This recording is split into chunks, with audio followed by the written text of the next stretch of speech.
Çfarë është Big Brother? Imagjinoni dot një botë kur çdo lëvizje, çdo fjalë, madje edhe çdo mendim juaj është i monitoruar, ku nuk keni privatësi dhe frika ju ndjek në çdo hap. Në vitin 1948, George Orwell e parashikoi këtë realitet në romanin e tij distopik 1984. Winston Smith ul në qoshën e apartamentit të tij të vogël, duke u përpjekur të shmangte vështrimin e pandërprerë të ekranit. Ai e dinte se ishte e vëzhguar gjithmonë. Çdo fjalë, çdo shprehje fytyre, çdo mendim mund interpretohej si tradhti ndaj partisë. E megjithatë, atë moment qetësie, ai mori guximin të hapte një blok të vogël shënimesh, një akt i ndaluar. Me dorën që i dridhej, shkroi: "Poshtë Big Brother." Në oqeanin e Orwellit nuk ishte vend për liri.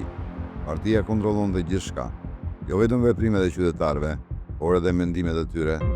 Historia rishkruhej vazhdimisht për të përkuthur versionin e së vërtetës që partia dëshironte. Krija e mendimit ishte krimi më i rëndë dhe policia e mendimit ishte kudo. Ata që akuzonin të mendonin ndryshe zhdukeshin, bëheshin të padukshëm, si të mos kishin ekzistuar kurrë. Winston nuk mund të duronte më. Ai kërkonte të vërtetën, donte të besonte se kishte ekzistuar një kohë kur njerëzit ishin të lirë, por dashuria dhe miqësia nuk ishin ndaluara. U lidh me Julian, një grua pa aq e lodhur nga shtypja e partisë, e së bashku guxuan të sfidonin sistemin. Por revelimi i tyre ishte i kotë, partia ishte kudo dhe ashtu siç e dinte gjithmonë në thellësi të vetes, ata u kapën. Torturat në Ministrinë e Dashurisë nuk kishin të bënin vetëm me dhimbjen fizike, ishin më shumë se kaq, ishin një shpëlarje mendore. Në dhomën 101, Winston u përball me frikën e tij më të madhe dhe më në fund u thye. Jo vetëm që tradhtoi Julian, por me rëndësishmja tradhtoi veten. Kur doli nga torturat, ai nuk ishte më Winston, ai e donte Big Brother. Orwell na paralajmëroi për një të ardhme ku liria dhe e vërteta do të ishin kontrolluara. Por çfarë ndodhi me këtë paralajmërim? A e dëgjuam? Apo pa e kuptuar u bë realitet? Sot, survejimi është pjesë e përditshmërisë sonë. Kamera ndodhen kudo, rrjetet sociale mbledhin të dhëna për çdo veprim tonin. Algoritmet përcaktojnë se çfarë lexojmë, çfarë shohim dhe madje edhe çfarë mendojmë. Ironia është se ndërsa Orwell paralajmëroi për rrezikun e survejimit, ne kemi pranuar atë jo vetëm si të zakonshëm, por edhe si formë argëtimi.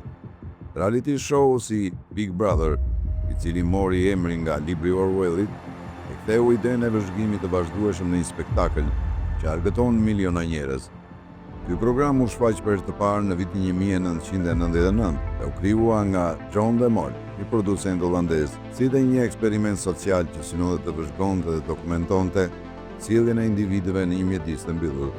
Qëllimi fillestar i Big Brother ishte të shihte si do të reagonin njerëzit kur do të vëzhgoheshin 24 orë në 7 ditë javës, duke qenë të mbyllur në një shtëpi të izoluar, pa mundësi ndërveprimi me botën jashtë. Ky koncept u zhvillua si një eksperiment mbi dinamikën e grupit dhe ndikimin psikologjik të mbikëqyrjes, ndërkohë që synonte të ofronte një spektakël argëtues për publikun, duke fokusuar në marrëdhëniet dhe konfliktet që lindin mes konkurrentëve. Shpejt, ai u zndrua në një fenomen global dhe një industri të tërë, duke shfrytzuar interesin e masave për këtë lloj spektakli. Michel Foucault e përshkroi këtë fenomen me konceptin e panoptikonit, një model burgu ku të burgosurit nuk e din nëse po vëzhgohen apo jo, ta i sillen gjithmonë sikur dikush i shikon. Kjo ndodh edhe sot. Ne vetë censurohemi, përpiqemi të dukemi më të mirë, më të pranueshëm, më të pëlqyeshëm. Nëse dikur fiksoheshim nga një botë si ajo e 1984-s, sot ne kemi ndërtuar vetë atë. Në këtë kontekst, kalimi nga frika e survejimit në normalizimin e tij është një pasqyrë e thellë e shoqërisë moderne. Përfundim, ndoshta është koha të pyesim veten, si e pranuam ne ideologjinë e mbikëqyrjes që dikur na friksonte dhe e kthyem atë në një formë argëtimi? A ka ardhur koha që të reflektojmë mbi atë që po humbasim, ndërsa e shohim jetën e të tjerëve si një shfaqje për spektaklin ton? Po ne si individ, a jemi të gatshëm të sakrifikojmë privatësinë dhe autenticitetin ton për disa sekonda fame dhe vëmendje? Apo bëhemi më të ndërgjegjshëm për pasojat e këtij fenomeni në jetën tonë personale? Apo është vetëm një tjetër rast ku iluzioni i argëtimit na largon nga realiteti i hidhur i kontrollit dhe manipulimit?